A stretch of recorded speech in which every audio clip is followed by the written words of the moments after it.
Fermentation is one of the oldest forms of food preservation and food preparation known to me.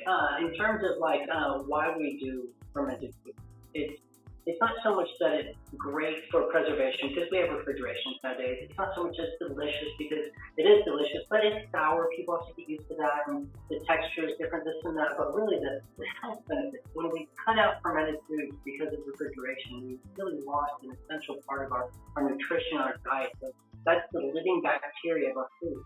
And so this is kind of a way to replenish that. But really, it's an awesome tasting food, and it's great to kind of preserve your vegetables on your cupboard, on your shelf without any sort of refrigerant. So this is kind of a neat thing. Okay, so the reason people first fermented was that it's the way of preserving your vegetables. Without fermentation, you have about 3 weeks, and then your vegetables go bad. With fermentation, you can preserve your vegetables all season long. So basically what you're doing, to break it down, is you're converting the naturally found anaerobic bacteria. You're basically giving it an environment where it doesn't have to compete with other bacteria. And this is the same bacteria that you use to process sugars and starches, but it's essentially eating the sugar out of the vegetable when you put it in salt. All the bacteria that's naturally found, you go without competition against the airborne bacteria, and they overwhelm all these sugar molecules. And what they do in the process is they occupy all the bioavailability, the area, so that the other bacteria that normally cause rot and make it go moldy and black are kind of kept out and left out of the food, so prevented from getting to it. But the whole process is basically a bacterial. It's relatively easy, but it's also one of the reasons why we have to be very careful when we're dealing with chlorinated water, or iodized salt, or some of these other things that are antibacterial. They're all over our world. The way we wash our dishes and wash our hands is antibacterial. So a lot of stuff we kind of looked at. Like before you use any of this equipment, you need to wipe it out real well. Make sure there's no water. When you're using water for the fermentation, you gotta make sure it's non-chlorinated and these things. But yeah, that's basically the bacterial transformation. So, okay, so in the world of bacteria and fermentation, there are so many different forms of food that people are familiar with that they just didn't know were fermented. Alcohol is all fermented. Cheese is all fermented. Then there's all sorts of sauerkrauts and keepers and kombuchas, kimchi. But believe it or not, all bread, all yogurt. There's a ton of different products that we think of all the time that are absolutely fermented. And then a lot of times they're pasteurized afterwards, which is not necessarily the best thing, but that's how a lot of the supermarkets will give you fermented food. But yeah, fermented foods are everywhere in our life. We just have to recognize them. What we're doing today is we're making cabbage and cauliflower. And essentially it's just salt and water. So it's the ratio of salt. Now, this is a little bit heavy on the salt. Per se, it's actually going to be probably closer to 3 teaspoons per pound. I'm sorry, I might have written the number down there wrong. But essentially the number that, the easy number is 3 tablespoons per 5 pounds. So it's about 3/4 of a tablespoon roughly, or per pound, which is about 3 teaspoons. And all this is really more to taste. You want to make sure you get enough salt in there. But after that, you can kind of play with the salt a little bit, make it to your taste. Some people like it saltier, other people don't. The main thing is to use enough salt so that you can start the whole process, because that's what salt is, starting the fermentation. And then we're going to use a resealable bag here to weight down the cabbage, because the cabbage wants to float out. And like I said, it's so important to keep the water level above the vegetable, because that's what's locking the oxygen out, locking the air out, which is making the fermentation. So without further ado, let's get started. Washing your vegetables is important, but you can't use city water. You can't use the chlorinated water that we get out of the sink, because chlorinated water is an excellent antibacterial agent. And when you're cultivating bacteria, that's a big no. In fact, non-chlorinated.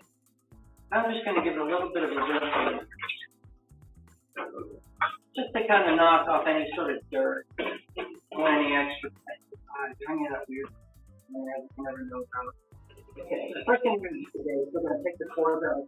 This is just standard cooked cabbage 101. You clean the cabbage, wash the cabbage. Now we're going to put a slice right down the middle of the fork. Cut it easily. We're going to take the fork and we're going to cut it out in a triangular shape. Without anything. The fork's going to come right out. Okay, so there you go. If you look closely, all of the big heavy white stuff has been cut out, so you won't get any of that hard pork in your.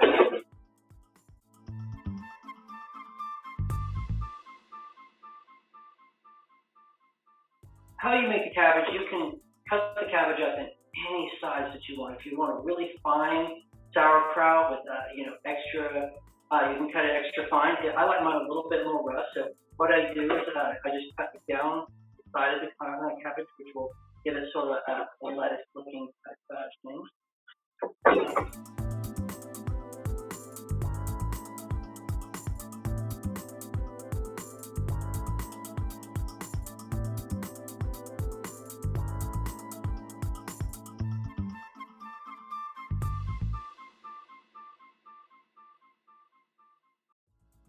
After you ferment it. Now, this is maybe more cabbage than you're looking to make.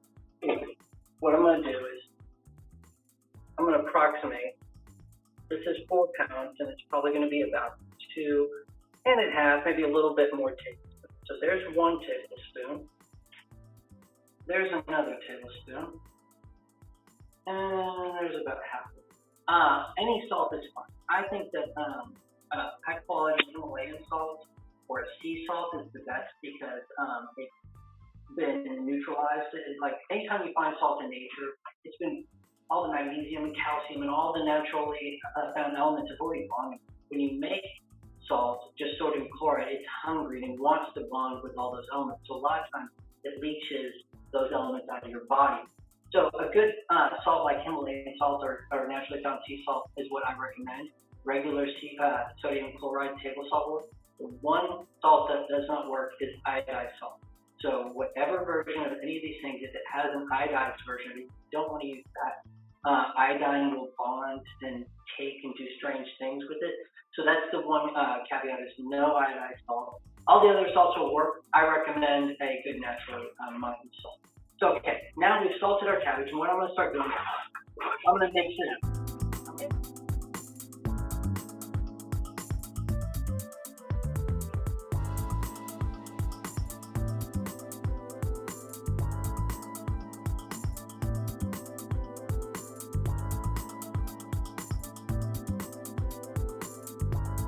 What I'm going to do now is I'm going to jam some in a jar. Just stuff it on in there. And I have a little tool that helps me. It's my cheater tool for doing this job. But anything that can help me jam it in there is going to work.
So what we have here is we have a jar full of cauliflower, and in this case, what we want to do, we want to make about a 2 to 3% run. So for a quart of water, I'm looking to add a tablespoon and a half. And you can vary on this. You can go more, you can go less. I wouldn't go too much more or less because, like I said, you do need a bare minimum of it. After that, you can try to do my salt. A lot of people will do 2 tablespoons. And I'm going to mix this up real proper. Salt makes it pretty easily, and that's one of the nice things. Just kind of give it a good shake. See all your salt gone. And then I'm just going to pour it over. Now, a couple of these pieces floated to the top, because that's what they'll want to do. So what we're going to do here, we're going to take a little Ziploc bag. There's a zillion different ways to do it. I have little round pebbles that are made of glass that are used at home. They're called pickling pebbles from a company called Mason. And they're really good. But for the sake of this, just to make it something more versatile, we're going to take a little Ziploc bag. We're going to fill it full of that brine, so in case it leaks or bursts or anything like that. And all that is a way of locking out. And it's going to overflow just a little. Actually, you know what I'm going to do? I'm going to take a couple pieces of overpack this one. Like I say, normally we use these little glass weights that are really convenient, but this is a perfectly fine method of doing it. There we go. Just put a little bit of room. Put this bag in there so that the water level now is almost to the top. In fact, it's going to overflow just a little bit. I'm going to overflow it just a little bit because what's going to happen, you want to leave a little bit of room, space, because as the fermentation starts to happen, as these little bacteria start to work and do their job, they're going to start to expand. Heat will create expansion. There you'll notice that you'll have some water runoff. Now I'm going to put a lid on this little plastic lid. A better lid would be the mason jar that have 2 parts that have like a little inner circle and a little round collar. That way you don't have to tighten them all the way. Yeah.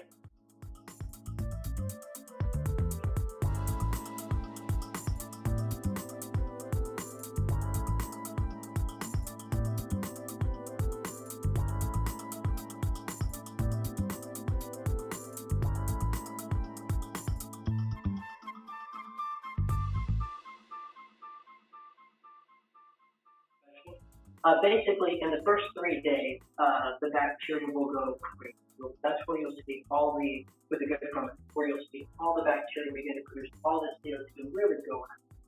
After the 4th, 5th, 6th day, we're going to see that diminish a little bit. After the first week, that will diminish and tail off a decent amount. The second 2 weeks are mostly for the development of flavor. But after the 3rd week, you'll see the carbon dioxide levels kind of diminish just about nothing. And that's when you're kind of going to start, you won't see the flavors get too much more sour. But if you want to go longer than that, you'll see different flavors developing this week. All sorts of different things will happen. But the majority of everything happens with the big thing happening this week.